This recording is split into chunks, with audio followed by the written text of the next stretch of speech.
Testing, 1 2 1 2. This is DB. What you gonna do?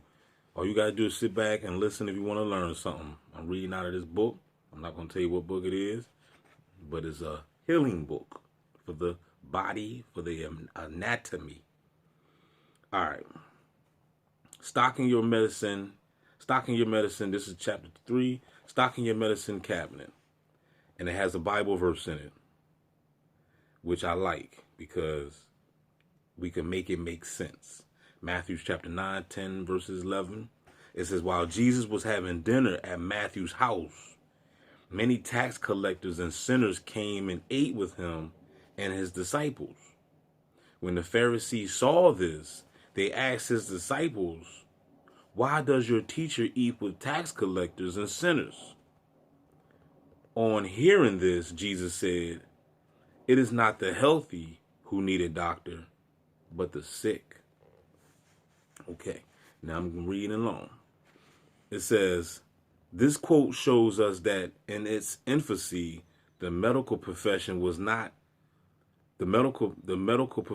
designed to serve the sick, not the healthy. The responsibility to stay healthy resided with each person. Y'all hear that? The responsibility to stay healthy resided with each person. It is your duty to stay healthy. Doctors were only consulted on how to restore health. Somehow, somewhere down the line, this fundamental truth shifted. Today, the medical community is seen as the primary means for not only treating disease, but preventing it. Medicine is not prevention. I want you all to hear this. Medicine is not prevention. I have a problem with this premise for a number of reasons. At the top of the list is the fact that medical doctors aren't trained in prevention. What they are highly skilled in is diagnosing and treating diseases through pharmaceutical and surgical surgical procedures. I'm going to read that one more time. I have a problem with this premise or premise for a number of reasons. At the top of the list is the fact that medical doctors aren't trained in prevention. They're not trained in preventing you to get sick or even really healing you. What they are highly skilled in is diagnosing and treating disease through pharmaceutical and surgical procedures. That's the reason why when you go to the hospital or whatever, the first thing they want to do is give you drugs and put you on that saw table and go grab those knives so they can play the video game or the doctor game. You know, remember if y'all old enough, you would know what I'm talking about. You know, I forgot what it was called. The doctor what was it called? When he had the doctor on the video game, they just digging all in your body. This is what they like to do. Consider for instance that doctors aren't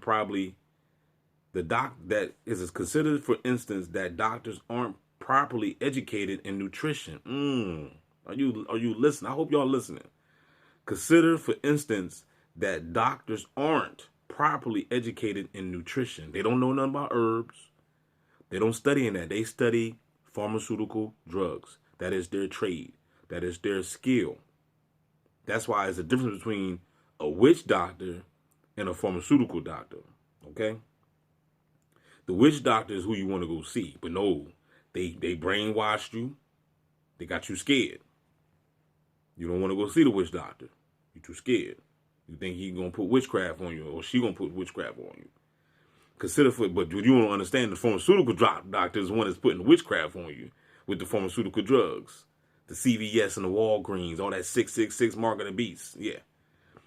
Consider, for instance, that doctors aren't properly educated in nutrition, the foundation of health for every living being on this planet. How can someone properly help you prevent a disease if they aren't equipped with the tools necessary to help your body ward off illness and heal itself? Hallelujah. They didn't say hallelujah. I put that in there. A 2015 survey assessed the state of nutrition education at American medical schools and compared it with recommended instructional targets polling each of the 133 U.S. medical schools, the 133 U.S. medical schools that have, that's interesting that it's 133, medical schools that have a 4-year curriculum about the extent and type of nutrition education students are required to complete. The survey found that 71% of the schools fail to provide the recommended minimum 25 hours of nutrition education, and nutrition practice accounts for an average of only 4.7 hours. Moreover, what's really scary is that these numbers are trending in the wrong direction. Both the average hours of required nutrition education and the number of schools that required a nutrition course had decreased since 2000. The researchers concluded that U.S. medical schools still fail to prepare future physicians for everyday nutrition challenges and clinical practice. It cannot be a realistic expectation of physicians to effectively address obesity, diabetes, metabolic syndrome, hospital malnutrition, and many other conditions as long as they are not taught during medical school and residency training how to recognize and treat the nutritional root causes. Now, I hope y'all listening. I'm going to read that one more time. It cannot be a realistic expectation for physicians to effectively address obesity, diabetes, metabolic syndrome, hospital malnutrition, and many other conditions as long as they are not taught during medical school and residency training how to recognize and treat the nutritional root cause. It's not about that. It's not about healing your body. It's about getting you on drugs so that way you can be the next zombie here in America or wherever you're at. That's why conventional medicine will always fail to truly help you ward off diseases. Of course, in fact, the medicine is going to make it worse. It's going to enhance the disease, and that's the reason why when you have those commercials, they'll tell you the side effects. When you see those commercials, they'll tell you that, okay, if you have, let's say, for example, erectile dysfunction, right? If you're suffering from that, they have a medicine for you to take, some type of pill, but then at the end, they're going to tell you, oh, well, it's side effects, bleeding of the eyes and diarrhea and kidney failure and blah, blah, blah, blah, blah, blah, blah. You know what I'm saying? The list goes on. So you'll be killing yourself just to get a hard on. Can I get a no there? Let me read on.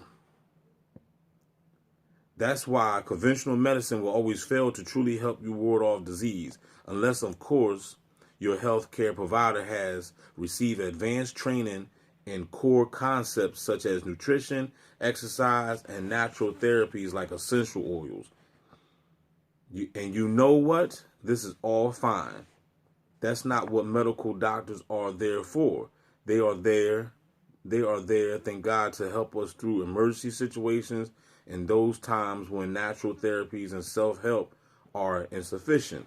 Like, for example, if you got hurt in a car accident, whatever, or maybe you was playing football, you broke your knee or stuff like that, then, that's what you can use a doctor for, to help you put your knee back together and stuff like that. The key is to keep things in proper perspective, right? If you want to stay well and address the root cause of disease, you got to keep your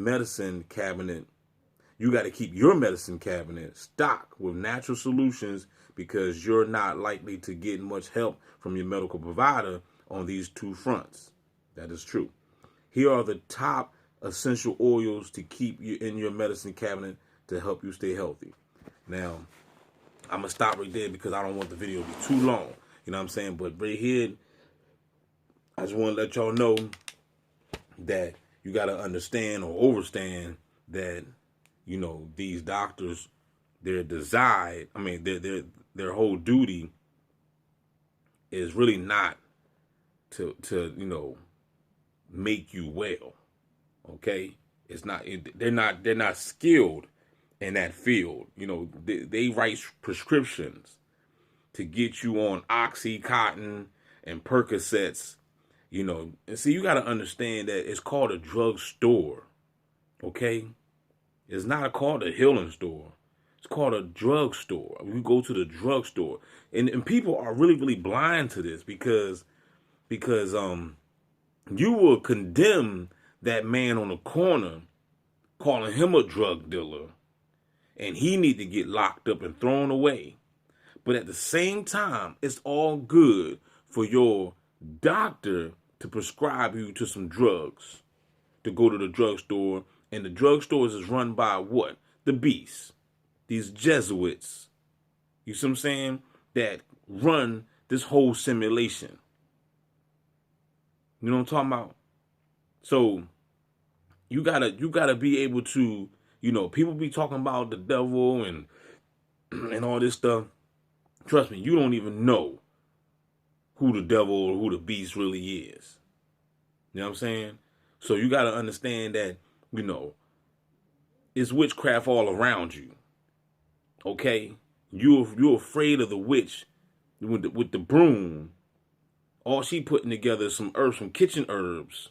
You're afraid of her, but you'll trust your wicked witchcraft doctor that's going to prescribe you to some painkillers that's going to jack you up in the long run.